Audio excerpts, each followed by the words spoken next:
So we were asked to develop a policy to figure out how, as a result of the BP oil spill, that we could fund LA1, which is a critical piece of infrastructure in the coastal zone that provides a critical access point to Port Fourchon, which is one of the top ports in the entire country. So we were asked to look at a way to where we could get money to LA1.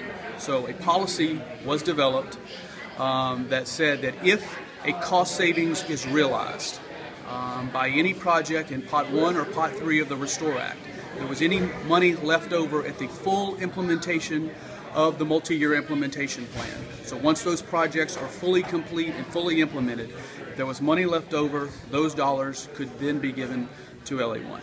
And the state's total share of the Restore Act money is expected to be what? Well, it's a minimum of about $787 million. That's because Pot 2 is still under consideration, which is governed by the Gulf Coast Ecosystem Restoration Council, which is made up of the 5 states. It's pretty clear the Gulf Coast Ecosystem Restoration Council is not going to put money towards a bridge, so you're really talking about that 787.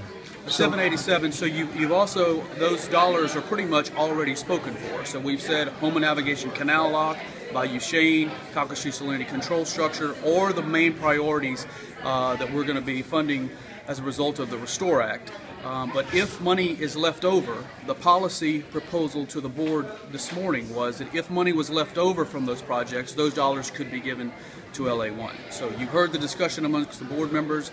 I think that there was some serious concerns and some unanswered questions that remain.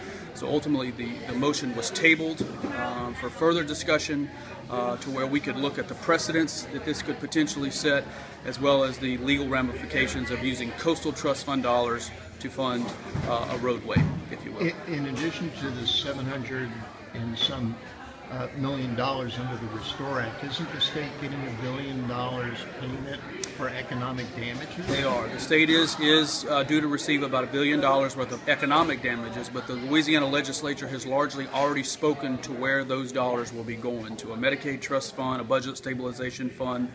But conversations are ongoing with members of the legislature on potentially amending the statute to where a portion of those economic dollars could be given to LA1. I think that's an issue that you'll see a bill probably introduced in the 2016 legislative session. And the cost of this project, completing the bridge, is what? It's over $300 million to complete the full elevation and rebuilding of LA1.